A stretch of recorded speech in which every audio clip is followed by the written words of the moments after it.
देहरादून आएंगे दिल्ली सीएम अरविंद केजरीवाल। 9 अगस्त को केजरीवाल का देहरादून का ये दौरा है। कुमाऊं गढ़वाल में विधानसभा के लिए 10-10 प्रत्याशियों का ऐलान कर सकते हैं, नामों का खुलासा कर सकते हैं। सूत्रों के हवाले से ये खबर हाथ लगी है। इसके साथ ही पार्टी के बड़े नेताओं से मुलाकात का कार्यक्रम है। देहरादून में रोड शो भी करेंगे अरविंद केजरीवाल। ज्यादा जानकारी सहयोगी पंकज राणा से लेते हैं, फोन लाइन पर वो मौजूद है। जी पंकज, बताइए किस तरीके की रूपरेखा, क्या कुछ जानकारी लग रही है? से पूरी हो गई है और 9 तारीख को यानी परसों वो देहरादून के दौरे पे आएंगे। दूसरा दौरा है, लेकिन इसमें बड़ी खबर यह है कि केजरीवाल इस वक्त दौरे के दौरान अपने 10 प्रत्याशियों का ऐलान कर सकते हैं। कुमाऊं और गढ़वाल के 10 प्रत्याशी होंगे जिनका वो ऐलान करेंगे।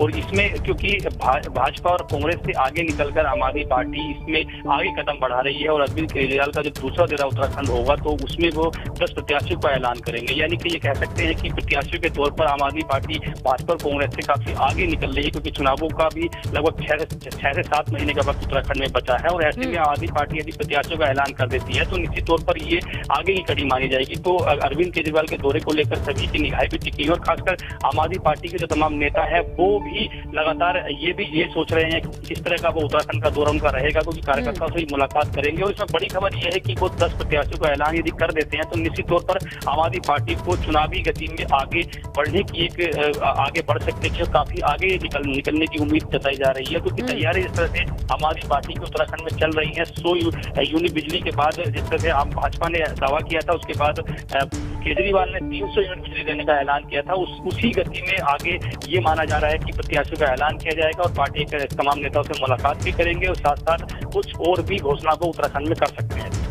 ठीक है पंकज, काफी तेज निकल रही है आप पार्टी, जहां चुनावी वादा कर दिया 300 यूनिट का, और अगर पार्टी में जो प्रत्याशी हैं नामों का ऐलान कर दिया जाता है तो वाकई काफी आगे निकलेगी आप। बहरहाल अहम यह है कि 9 तारीख को अरविंद केजरीवाल देहरादून दौरे पर रहेंगे।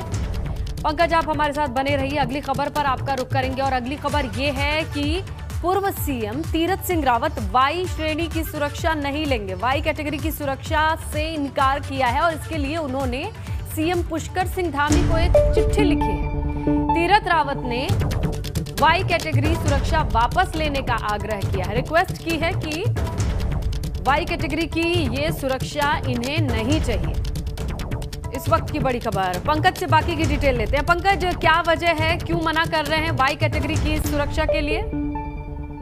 देखिए, इसमें था क्योंकि तीरथ सिंह रावत को अभी हाल ही में मुख्यमंत्री पद से हटाया गया था और उनको अब संभवतः ऐसा लग रहा है कि क्योंकि वो सांसद हैं और गढ़वाल कुमाऊं के दौरे पर जब भी जाते हैं तो उनके साथ सिक्योरिटी होती है, तो उन्होंने अब एक स्वेच्छा जताई है कि उन्हें 22 श्रेणी की सुरक्षा की जरूरत नहीं है। मुख्यमंत्री पुष्कर सिंह धामी को एक पत्र लिखकर उन्होंने आग्रह किया है कि उनसे 22 श्रेणी की सुरक्षा हटा दी जाए। और ये कहीं ना कहीं रूप में भी देखा जा रहा है कि एक तरह से जिस तरह से दौरे होते हैं पहाड़ों के, तमाम के जवान उनके साथ मौजूद रहते हैं, तो उस रूप में भी देखा जा रहा है कि वो 22 श्रेणी की सुरक्षा नहीं लेना चाहते हैं। और मुख्यमंत्री पद से उन्हें हटाया गया था तो उस वक्त भी उन्होंने इस तरह की इच्छा जाहिर की थी, क्योंकि तब वो मुख्यमंत्री बने थे। उस वक्त जो एक बड़ी गाड़ी थी त्रिवेंद्र सिंह रावत की, वो भी उन्होंने लेने से इनकार करता था। एक सिंपल इनोवा गाड़ी में वो घूम रहे थे।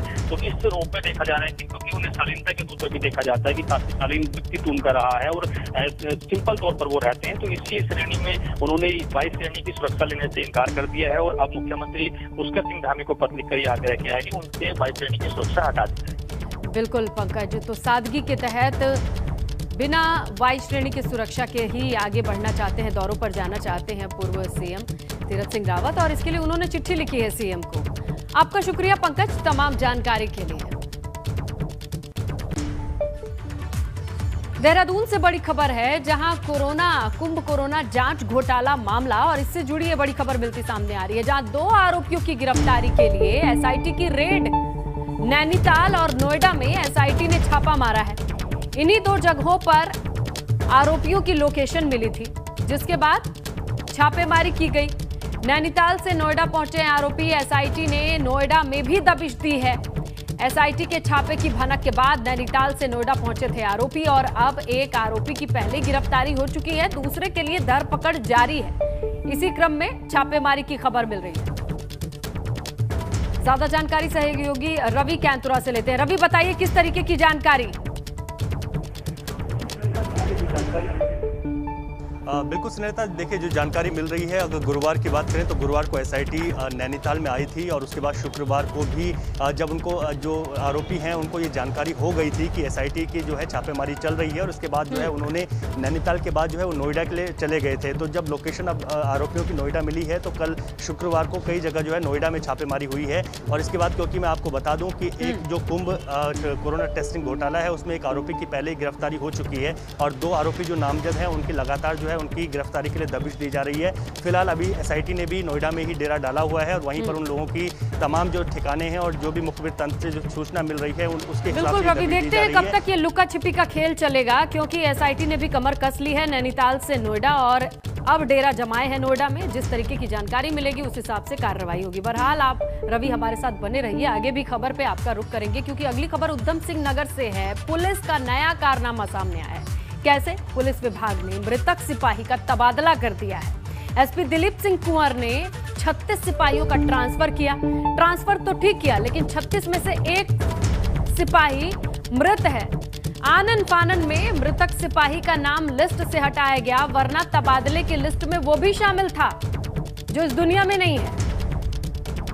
तो उधम सिंह नगर से ये खबर है, मृतक सिपाही का तबादला। 36 ट्रांसफर होने थे, लिस्ट तैयार की गई, लेकिन किसी ने ध्यान नहीं दिया कि एक सिपाही उनमें से जिंदा ही नहीं है जिसका ट्रांसफर हो गया है।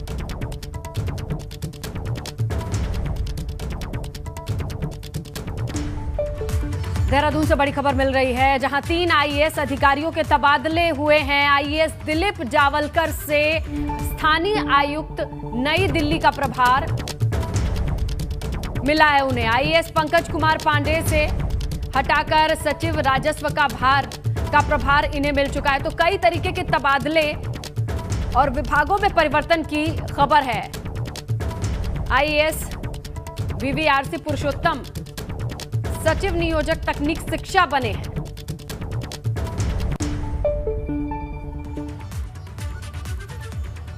आइए आगे बढ़ते हैं, बात करते हैं उत्तराखंड में आज 1.5 लाख लोगों को वैक्सीन लगनी है कोरोना की, जहां वैक्सीनेशन को लेकर ये बड़ा अभियान शुरू होने जा रहा है। सीएम पुष्कर सिंह धामी इस अभियान की शुरुआत करेंगे। देखा जाए तो टीकाकरण की दिशा में देश का ही अब तक का सबसे बड़ा अभियान साबित हो सकता है। अलग अलग वैक्सीनेशन सेंटर्स पर यह टीकाकरण का कार्यक्रम चलाया जाएगा।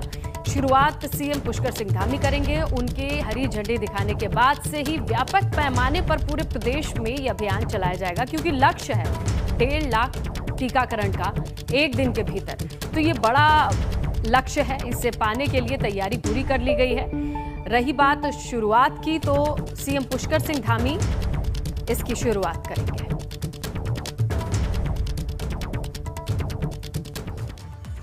तो वहीं टीकाकरण को लेकर सीएम पुष्कर सिंह धामी ने ट्वीट किया है। उन्होंने लिखा है कि माननीय प्रधानमंत्री श्री नरेंद्र मोदी जी के नेतृत्व में कोविड-19 टीकाकरण की प्रक्रिया तेजी से गतिमान है और सबको वैक्सीन मुफ्त लगे इस अभियान के तहत अब तक 50 करोड़ लोगों का टीकाकरण पूर्ण हो चुका है। उत्तराखंड में भी शीघ्र ही 100% टीकाकरण के लक्ष्य को हासिल कर लिया जाएगा। तो चलिए सीधा रुख करते हैं सहयोगी रवि कैंतुरा का और जानने की कोशिश करते हैं। देखिए, 100% वैक्सीनेशन की बात कर रहे हैं, टीकाकरण की बात कर रहे हैं। इस ट्वीट में सीएम पुष्कर सिंह धामी आज का लक्ष्य कैसा है और किस तरीके की तैयारी है और कितना वक्त लग जाएगा 100% अगर टीकाकरण की बात करते हैं हम उत्तराखंड में?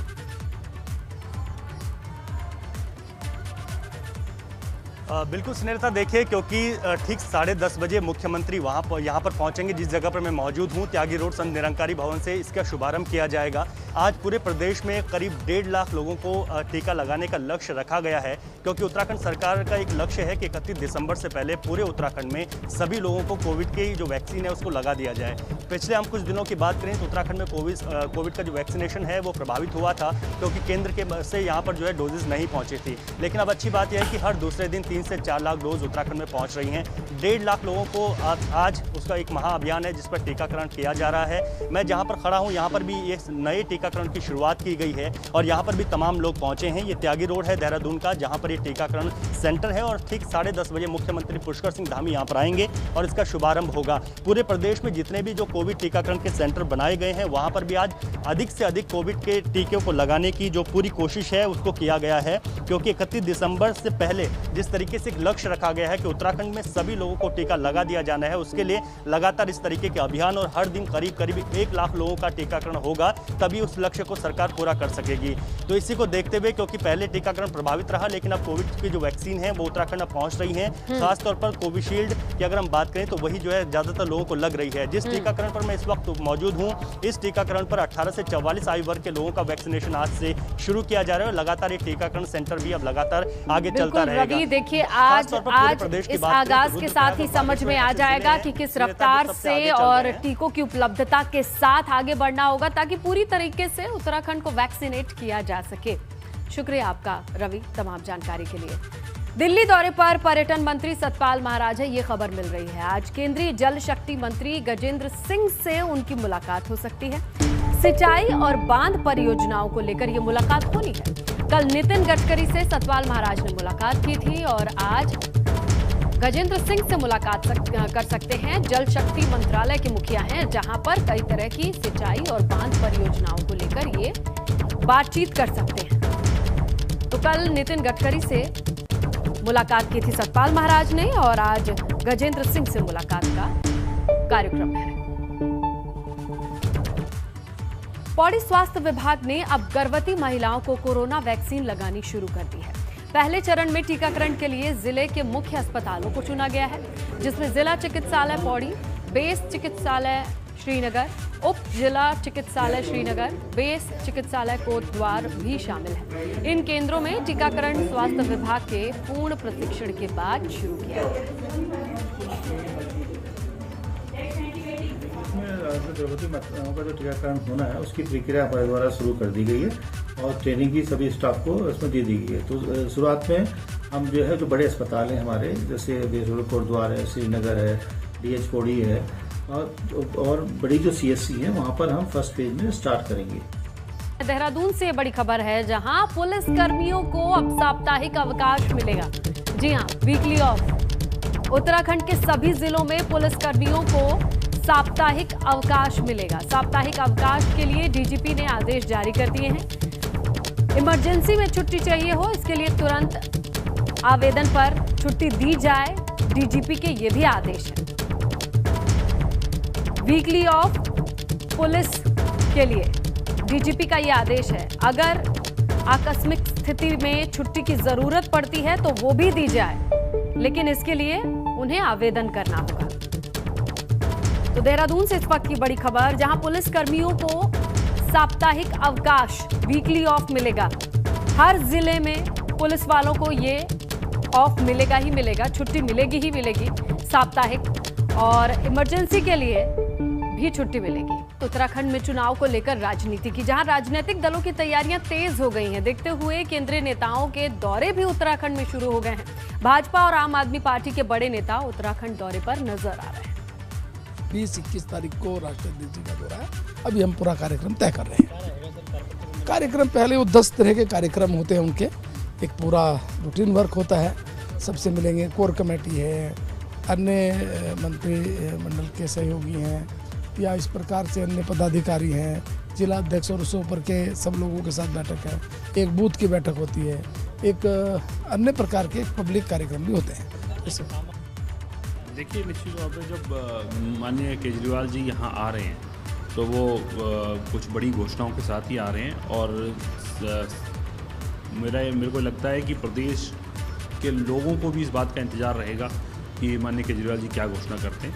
तो 9 तारीख को वो आ रहे हैं और निश्चित तौर पर एक बड़ी घोषणा करेंगे। दिल्ली से बड़ी खबर है, रेखा आर्या के पति के खिलाफ गैर जमानती वारंट का मामला सामने आया। मामले को लेकर उत्तराखंड कांग्रेस आज दिल्ली में प्रेस कॉन्फ्रेंस करेगी। उत्तराखंड कांग्रेस कैंपेन कमेटी के उपाध्यक्ष मौजूद हैं। राज्यसभा सांसद प्रदीप टम्टा के साथ कई कांग्रेस नेता भी मौजूद रहेंगे। प्रदीप टम्टा वारंट पर कांग्रेस का पक्ष रखेंगे। आपको बताएं, पुराने हत्याकांड मामले में रेखा आर्या के पति के खिलाफ ये गैर जमानती वारंट जारी हुआ है, जिसे लेकर आज प्रदर्शन की खबर मिल रही है। हरिद्वार के झबरेड़ा से बीजेपी विधायक देशराज कर्णवाल ने हॉकी प्लेयर वंदना कटारिया के घर के बाहर पटाखे फोड़ने वाले आरोपियों के खिलाफ सख्त कार्रवाई की मांग की है। इस संबंध में उन्होंने हरिद्वार डीएम और एसएसपी को मांग पत्र भी सौंपा है। मैं स्वयं साथ था और वंदना कटारिया के भाई लाखन सिंह कटारिया भी जिलाधिकारी महोदय से हम सब लोग मिले और मिलकर मांग की इस ज्ञापन के माध्यम से, पत्र के माध्यम से, कि जो कार्रवाई अब तक हुई है वो सराहनीय है, लेकिन क्योंकि उन्होंने राष्ट्र का अपमान किया है, राष्ट्र के खिलाफ नारेबाजी की है। मुझे डीएम साहब ने सभी सामाजिक संगठनों को और राजनीतिक दलों के प्रतिनिधियों को सभी को ये आश्वासन दिया है कि जिलाधिकारी महोदय ने, एसएसपी साहब ने, कि विधिक राय लेकर के इसमें कड़ी से कड़ी कार्रवाई की जाएगी। बड़ी खबर मिल रही है, उत्तराखंड आयुर्वेदिक विश्वविद्यालय धांधलियों का अड्डा बनता नजर आ रहा है। परीक्षाओं के बड़े स्तर पर गड़बड़ी का छात्रों ने आरोप लगाया है। बिना परीक्षा दिए ही कई छात्रों को पास करने का भी आरोप लग रहा है। बीएमएस, बीएचएमएस और बीयूएमएस की परीक्षाओं में छात्रों के साथ गड़बड़ी हुई है, ये आरोप लगा है। विश्वविद्यालय के छात्रों ने ही इस धांधली का आरोप लगाया है। छात्रों का आरोप यह भी है कि परीक्षा देने के बाद भी अंक शून्य दिए गए। कई छात्रों को बिना परीक्षा कराए ही पास करा दिया गया। कुल सचिव ने मामले की गंभीरता को देखा और इसे देखते हुए एक जांच कमेटी का गठन कर दिया है। तो देखिए, आयुर्वेदिक विश्वविद्यालय में ये बड़े आरोप यहाँ के स्टूडेंट्स ही लगा रहे हैं। कई तरीके के आरोप, एक दो नहीं, लगभग हर स्तर पर गड़बड़ी का आरोप लगा रहे हैं, चाहे परीक्षाओं में बड़े पैमाने पर गड़बड़ी का हो या फिर